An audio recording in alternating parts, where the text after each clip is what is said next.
Okay, so our next step is we're going to need to create panels from these curves. So the first thing we're going to need to do is create a reference surface for ourselves.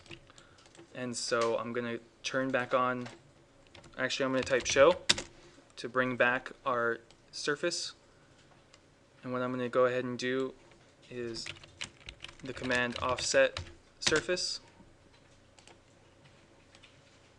I'm going to select that surface, type enter or spacebar. I want it to go forward. I want it to be solid no. And I want the distance to be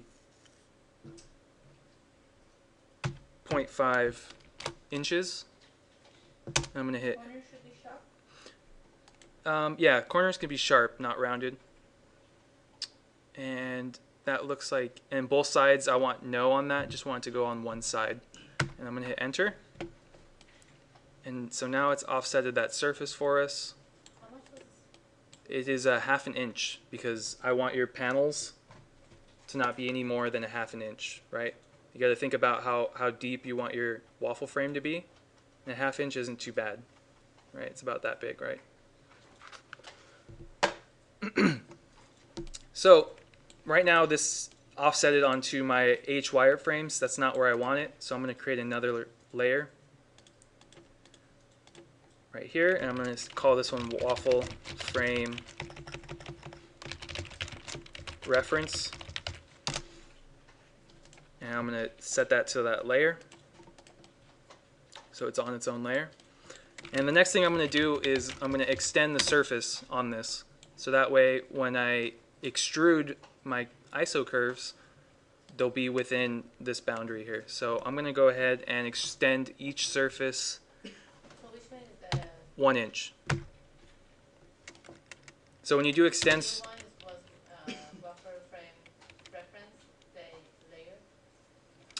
waffle frame reference, yes, is going to be the name of the layer that this surface is going to be on. You made it? So then I'm going to extend the surface on all sides by 1 inch, so that way I give myself a little bit of play. And so now it's bigger than my original surface.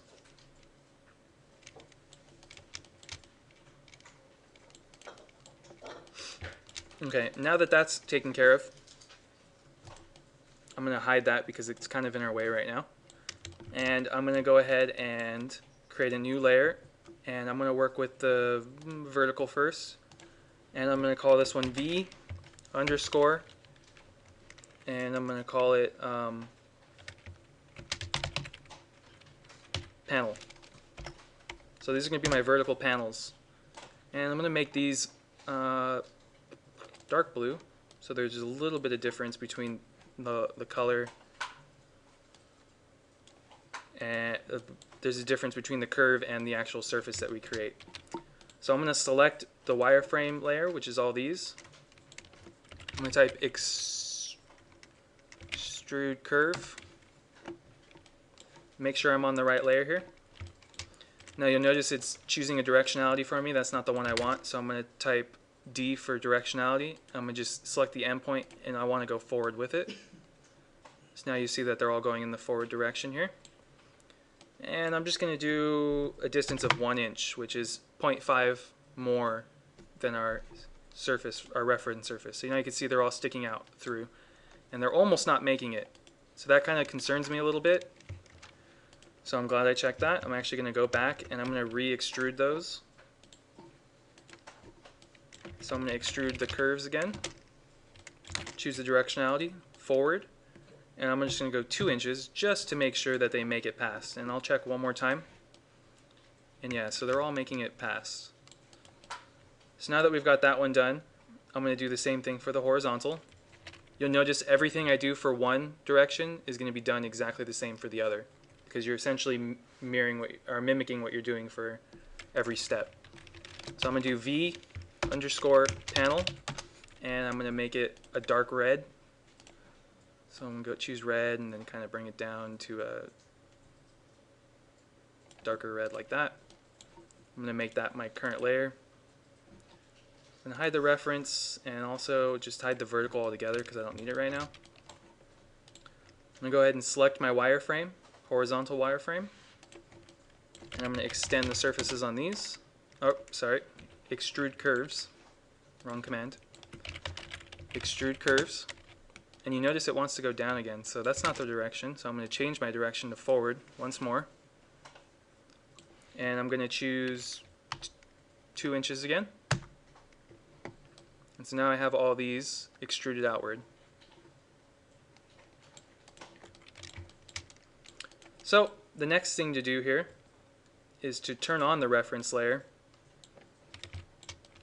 and I'm going to select all of my, sorry, I called it V panel, I should have called it H panel. So I'm going to select all my H panels, and I'm going to split them on this reference surface. And now that I've done that, I should be able to deselect everything outside of the surface there, and I should be good. So I'm going to just select all of these and just delete them because they're essentially extra information. Probably could have also used the command trim instead of split. It would have just gotten rid of them right away. And so I'm going to turn off the reference layer so we can see what we've got going here.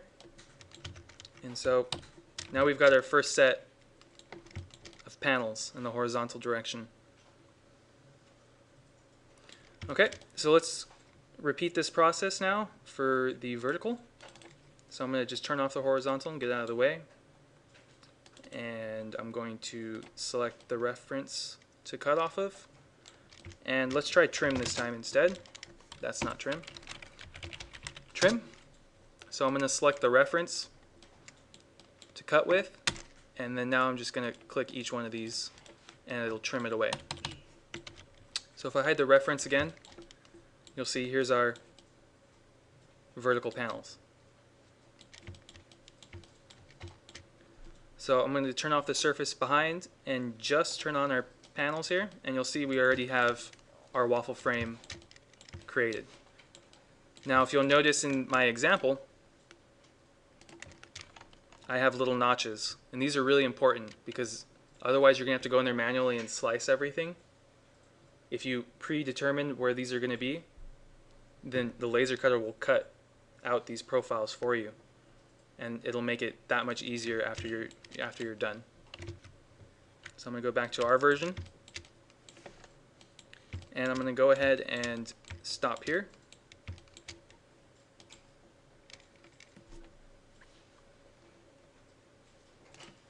That's not it.